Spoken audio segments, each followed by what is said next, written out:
السلام علیکم ورحمۃ اللہ۔ بسم اللہ الرحمن الرحیم۔ اللہ کے نام سے شروع جو بہت مہربان نہایت رحم والا ہے۔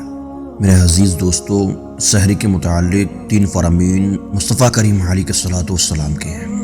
آج ہم رمضان کے مہینے کے دن بدن قریب ہوتے چلے جا رہے ہیں اور رمضان کا مہینہ ہمارے قریب ہوتا چلا جا رہا ہے۔ اب ضروری یہ بھی ہے کہ کس طریقے سے رمضان کا استقبال کیا جائے اور کس طریقے سے اس کے آداب کو بجا لایا جائے، اور روزہ رکھنے کے لیے کن باتوں کا ہونا ضروری ہے۔ ہم نے دیکھا ہے آج کل انسان سحری تو کھاتا ہے مگر اس کو یہ پتہ نہیں رہتا کہ یہ سحری کھانے کی فضیلت کیا ہے اور سحری کس طرح کھانی چاہیے، سحری کس انداز میں کرنی چاہیے۔ بہت سے ہمارے اسلامی بھائی ایسی بھی ہیں جو سستی کی وجہ سے سحری نہیں کرتے ہیں اور برکتوں سے محروم رہ جایا کرتے ہیں۔ سحری کی بڑی فضیلت آئی ہے، بڑی عظمت آئی ہے۔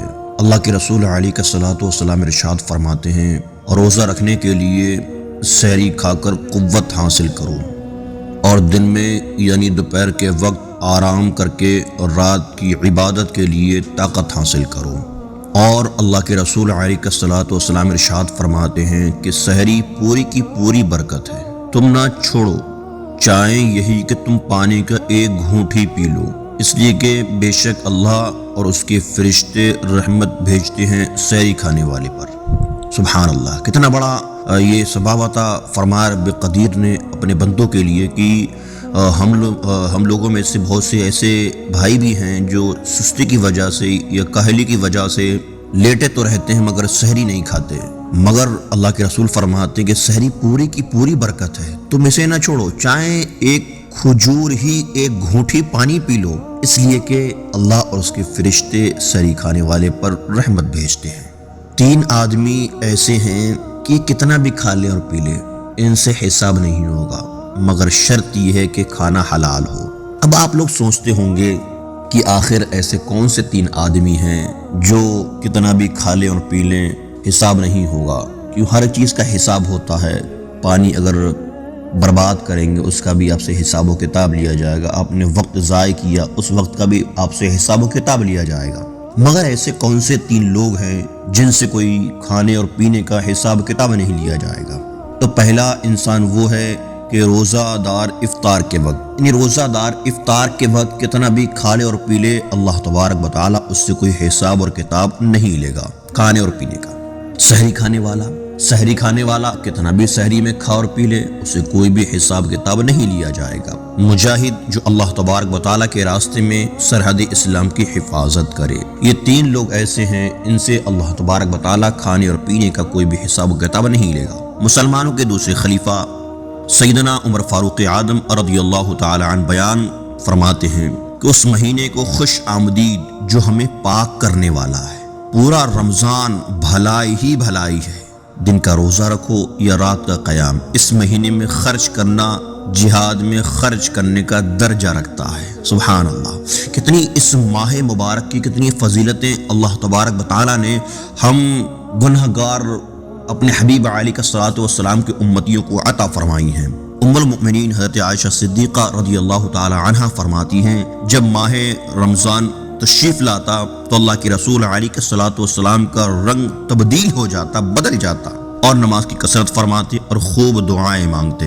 رسول پاک صلی اللہ تعالی علیہ وسلم لوگوں میں سب سے بڑھ کر سخی تھے، اور رمضان شریف میں آپ صلی اللہ تعالی علیہ وسلم خصوصاً بہت زیادہ سخاوت فرماتے تھے۔ تو جب اللہ کے رسول علیہ الصلوۃ والسلام رمضان المبارک کے مہینے میں سخاوت فرماتے تھے، اور ہمارے اسلامی بھائی بھی رمضان المبارک کا مہینہ آتا ہے تو الحمدللہ اپنے نبی کی سنت کو برابر رکھتے ہوئے، اس کو ترک نہ کرتے ہوئے ان پر عمل پیرا ہوتے ہیں اور سخاوت بھی کرتے ہیں، جو جس سے میسر ہوتا ہے وہ اس کو دیتے بھی ہیں، چاہے وہ مدرسے کا معاملہ ہو، چاہے کسی غریب یا مسکین کا معاملہ ہو۔ رمضان المبارک کے مہینے میں جس کی جیسی حاجت رہتی ہے ہمارے اسلامی بھائی اس کو عطا فرماتے ہیں۔ جبریل امین علیہ الصلوۃ والسلام رمضان المبارک کی ہر رات میں ملاقات کے لیے حاضر ہوتے اور رسول پاک صلی اللہ تعالی علیہ وسلم ان کے ساتھ قرآن عظیم کا دور فرماتے۔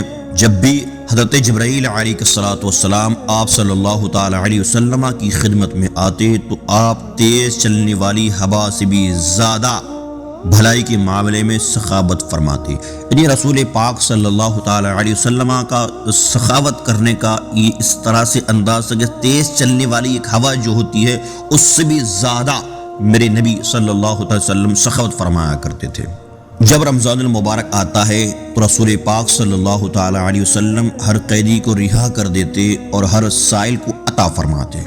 اسی کے متعلق مشہور مفسر حکیم الامت مفتی احمد یار خان رحمۃ اللہ تعالی علیہ بیان کردہ حدیث پاک کے حصے ہر قیدی کو رہا کر دیتے۔ اس کے تحت فرماتے ہیں حق یہ ہے کہ یہاں قیدی سے مراد وہ شخص ہے جو حق اللہ اور حق العباد یعنی اللہ تبارک و تعالیٰ کے حق اور بندے کے حق میں گرفتار ہو اور آزاد فرمانے سے اس کے حق ادا کر دینا یا کرا دینا مراد ہے۔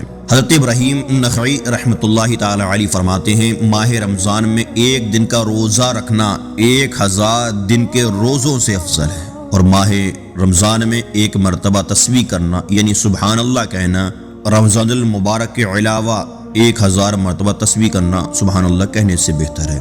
یعنی انسان اور دنوں میں 1000 مرتبہ سبحان اللہ کہے اور رمضان المبارک میں ایک مرتبہ سبحان اللہ کہے تو رمضان المبارک میں ایک مرتبہ سبحان اللہ کہنا اس 1000 مرتبہ سبحان اللہ کہنے سے افضل ہے، اور رمضان المبارک میں ایک رکعت پڑھنا غیر رمضان کی 1000 رکعتوں سے افضل ہے۔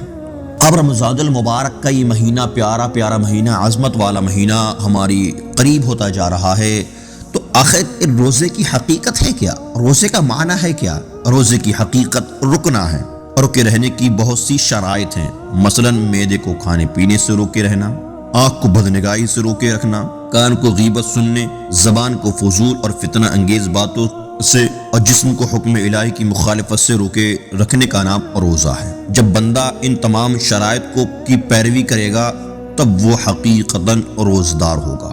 جب بندہ اپنے آپ کو بدنگاہی، غیبت سننے اور زبان سے فالتو بولنے سے پرہیز کر لے گا، اپنے جسم کو تمام مخالفت چیزوں سے روکے رکھے گا، تو اللہ تبارک و تعالیٰ کی نظر میں حقیقتاً وہ روزے دار ہے۔ اب بات آتی ہے روزے کے کتنے درجے ہوتے ہیں؟ روزے کے 3 درجے ہوتے ہیں۔ ایک درجہ عوام کا درجہ، عوام کا روزہ، دوسرا خواص کا روزہ، تیسرا اخص الخواص کا روزہ۔ عوام کا روزہ یعنی روزے کا معنی تو لغوی معنی رکنا ہے۔ شریعت کی اصطلاح میں صبح صادق سے لے کر غروب آفتاب تک قصداً کھانے پینے اور جماع سے رکے رہنے کو روزہ کہتے ہیں، اور یہی عام لوگوں کا روزہ ہے۔ اور خاص لوگوں کا روزہ کھانے پینے اور جماع سے رکے رہنے کے ساتھ ساتھ جسم کے تمام اعضاء کو برائیوں سے روکنا، یہ خاص لوگوں کا روزہ ہے۔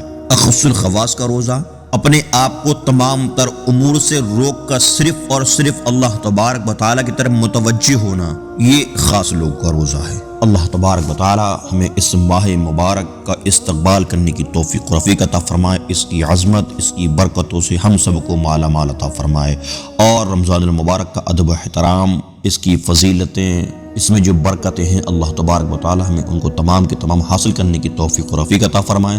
اگر ہماری یہ ویڈیو آپ کو اچھی لگی ہو تو اپنے عزیز، اپنے دوستوں میں ضرور شیئر کریں، اور ابھی تک ہمارے چینل کو سبسکرائب نہیں کیا ہے تو ہمارے چینل کو سبسکرائب بھی ضرور کر لیں اور بیل آئیکن بٹن کو ضرور دبائیں۔